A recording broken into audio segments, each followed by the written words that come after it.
मौलाना साहब, ये तो बात आपने की ईरान के नुक्ते नज़र से, लेकिन थोड़ा इज़राइल का पर्सपेक्टिव भी समझने की कोशिश करते हैं। इज़राइल को ये लगता है कि अगर ईरान परमाणु शक्ति संपन्न हो गया, ईरान ने परमाणु बम बना लिया, तो फिर उसके अस्तित्व को ख़तरा पैदा हो जाएगा।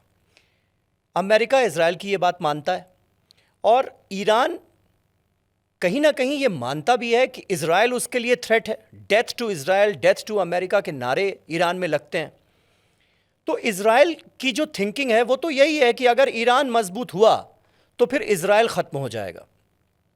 और हाल ही में जो इंसिडेंट्स हुए, जिस तरह से इज़राइल पर अटैक हुआ हमास का, वो जितना भयानक, भयावह, बर्बर अटैक था, कहा यह भी जाता है कि तनाव की शुरुआत वहीं से हो गई जब हमास ने इतना बड़ा हमला किया अक्टूबर 2023 में।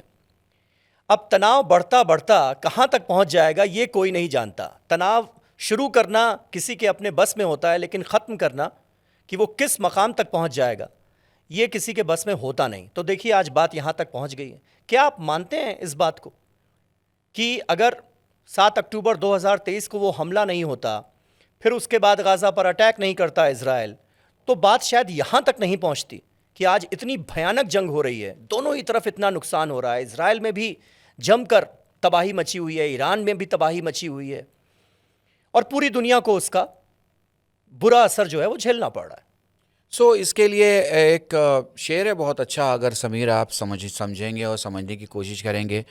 मैं तो जान दे दूंगा, इसके बाद क्या होगा, मेरे कत्ल से पहले तुमको सोचना होगा। तो ये एक हकीकत है जिसे हमें समझना पड़ेगा।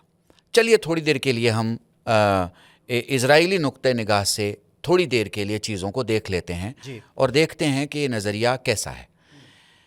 आप अच्छे से जानते हैं, आप यूपी से बिलोंग करते हैं। आपके मान लीजिए चचेरे चचा का कोई लड़का अचानक में आके शहर में आपसे कहता है कि भैया वो एक कमरा हमें रहने को मिल जाता तो हम शहर में रह जाते।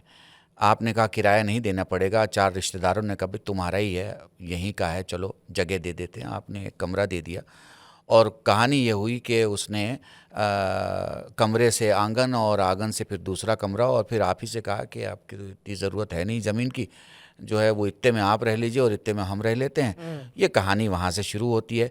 आप भी अच्छे से समझते हैं कि ये कहानी मैंने नहीं बनाई है और आपने नहीं बनाई है, और भारत का इस कहानी से कोई लेना देना नहीं है।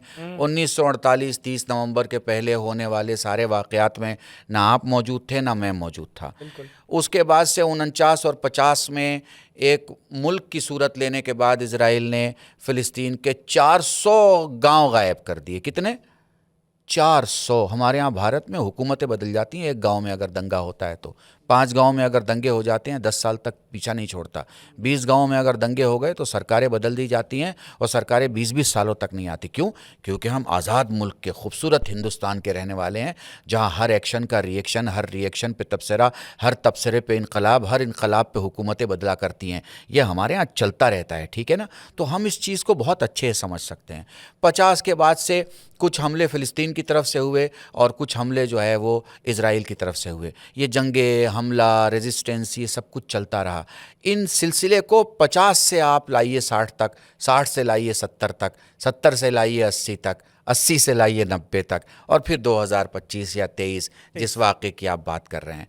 आप मुझे बताइए किसको हक़ है कि वो किसी आदमी को उसके अपने मालिकियत से बरतरफ कर दे, मकान से बाहर कर दे, घर से बाहर कर दे? किसी को ये हक भी तो नहीं है कि किसी देश के अंदर घुसकर उनके बॉर्डर्स को तोड़कर आप बेकसूर मासूम लोगों की जान लीजिए।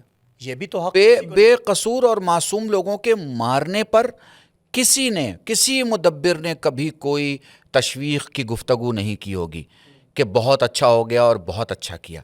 लेकिन वो जो करने वाला था वो करने के पहले अपनी जान को जोखिम में डाल रहा था ना। तो ये तो नहीं गुफ्तगू हो सकती कि उसने ये जोखिम में क्यों डाला। उसके पीछे की जो कहानियां हैं वही, इसीलिए मैं आपको 48 में लेके गया हूँ। उसकी वजह यह है कि मैं बिल्कुल ये गुफ्तगू नहीं करना चाहता कि ये 4 दिन की बात थी, समझ लेते, देख लेते।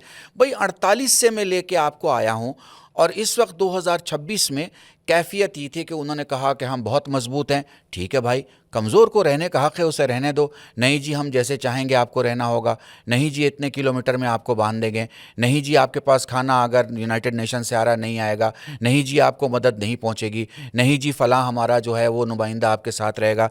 नहीं जी, आपको खुद पता है हमास को एवरी मंथ 50 मिलियन या 20 मिलियन डॉलर देने की बात जो अभी आ रही है सामने, मीडिया में अवेलेबल है, वो इजराइल की तरफ से एड क्यों जाता था भाई?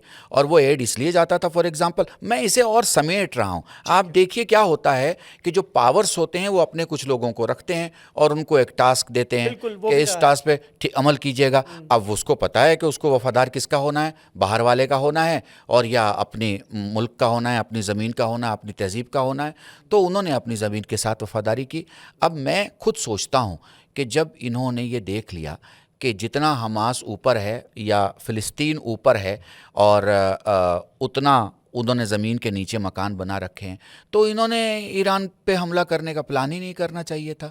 इसलिए कि इनको सोचना चाहिए था, जब ये अपने सामने के फ़िलिस्तीन से नहीं निमट पा रहे हैं, इतना जुल्म करने के बाद, इतनी बर्बरियत करने के बाद, पता नहीं कितने हज़ार किलो गाज़ा और से हमास का खात्मा तो हो नहीं पाया अभी हाँ, तक। तो ये खुद इनको हिजबुल्लाह पर बहुत करारी चोट लगी, लेकिन हिजबुल्लाह अभी भी जिंदा है। हिजबुल्लाह आज की तारीख में भी इजराइल पर हमला कर रहा है।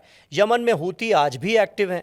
यानी ईरान के जो तीनों प्रॉक्सीज हैं उसमें से अगर आप हमास को छोड़ दीजिए तो दो तो इस जंग में भी बहुत ज़्यादा एक्टिव नज़र आ रहे हैं।